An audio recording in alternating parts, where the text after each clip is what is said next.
Thank you, everyone, for your interest in this topic. I'm sure nowadays it's related to everyone's life, no matter you are still in school or you are an adult. Online learning is something you would see during your daily life.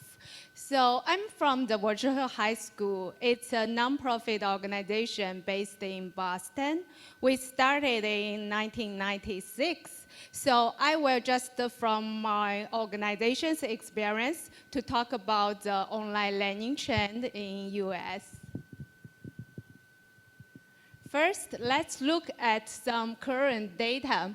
I need to apologize that because report takes time, so the data you see right now is only from 2017 and 2018. I don't have data for 2019 yet, but I believe this kind of number just keep climbing up.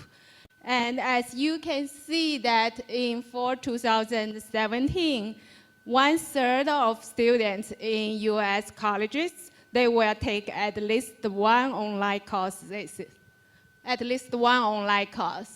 And in 2015 to 2016, more than half of high schools in US, they offer online learning opportunities to all of their students. So if we are preparing students for the future, for their future studies, no matter which country it is, online learning is definitely something they will do later. And the last thing, it talks about new schools, which is set up as virtual school, like they're only using online learning, no face-to-face contact, or they can set it up as blended learning. Actually, our organization is involved in several new school startup projects, because nowadays when a new school startup, they want to integrate online learning into part of the startup process. That's why they will work with us from the very beginning. So here is a little bit more information about our organization. Our organization started in 1996 as a research project. As you may recall that in 1996, the internet was just booming. People had the idea that maybe we can use internet to solve the problem that some areas in US, they are not able to afford or provide students all the courses they need. Actually, I think it is still a problem for many countries nowadays. So people were thinking maybe we can just use the internet for schools to share resources online. So we started as this research project directly funded by US Department of Education. So in the initial 5 years, we have a group of schools join this initial research project. We set up this big collaborative for schools to share their resources online. They bring teachers, they bring curriculums, and they have students online to take courses. For example, if you have a wonderful chemistry teacher at school A, this teacher will teach chemistry online, and all the students from this collaborative can take chemistry course from this school. So we stayed after 5 years as a nonprofit because all the schools involved in this research project, they find that it is a very efficient way for schools to provide more learning opportunities for students. So we stayed as a nonprofit. Nowadays, we are still running in this model. We partner directly with schools. We set up collaboratives. We have teachers from our partner schools teach. But nowadays, we no longer require schools to bring new curriculums because after this 20+ years accumulation, we have more than 200 courses. Now we have our in-house team just to keep updating the content or develop 3 or 5 new courses every year. So schools, when they contribute, they will just provide teachers.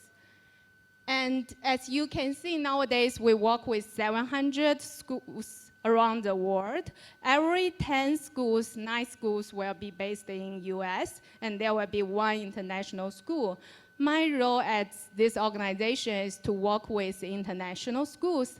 I'm very happy to see that our international schools number is just keep climbing because there are more and more international schools. And also, before I joined this organization, we started with international school, I think in 1998, which was really early. As a nonprofit organization, we don't have enough budget to go to different countries to promote this kind of course offerings for students. So at that time, we just rely on international school administrators. When they transfer to new schools, they would bring us to new schools. That's how we get our good reputation, and we worked with so many international schools. I have a map that, I'm sorry, I didn't put it into the slides, but I have a map showing that we worked almost in all regions of the world through the years. And every year we have around 20,000 students enrollment. We are trying to supplement what students can take at school. We never want to compete with face-to-face education because we think the combination of face-to-face education and online education is the best way to do it. As a nonprofit, we are not profit-driven, so how can we decide which kind of business model we want to run and which kind of project we want to do? It's all based on our mission and vision. As you can see that we want to provide schools, teachers, and students extended learning opportunity, and it's collaborative learning opportunities. Means that it's not just the dumping information in front of you, but we encourage people to interact with each other to get deep learning. And also, we want to prepare students to be successful in the future, in college and in their life.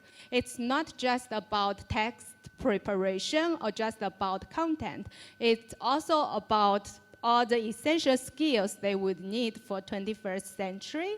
Later, I will give you more information about online education so you can see which kind of skills are essential for online learning or which kind of skills students can gain through online learning. I believe most of you have a catalog in front of you, which includes more than 200 courses.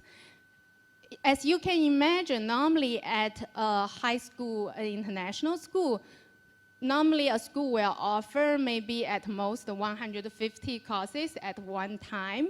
So 200 courses is a great extension if the school wants to open the door to students, because students always have their unique interest in some niche area.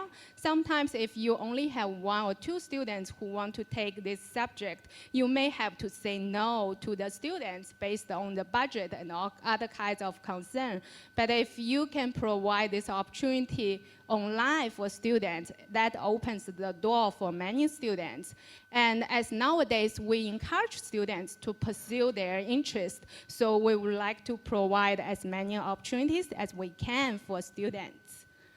One type of courses I guess will be interesting for students in Malaysia is advanced placement. So advanced placement is a course managed by College Board. College Board is also a nonprofit organization. It's based in the United States. It started in 1900.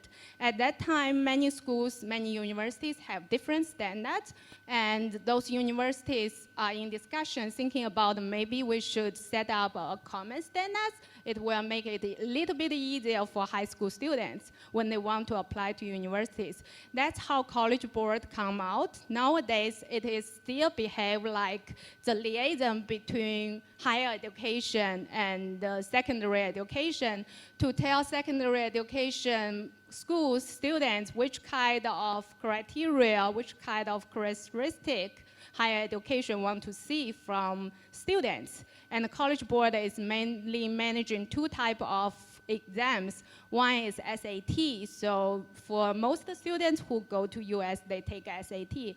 The other type of exams is AP courses, advanced placements.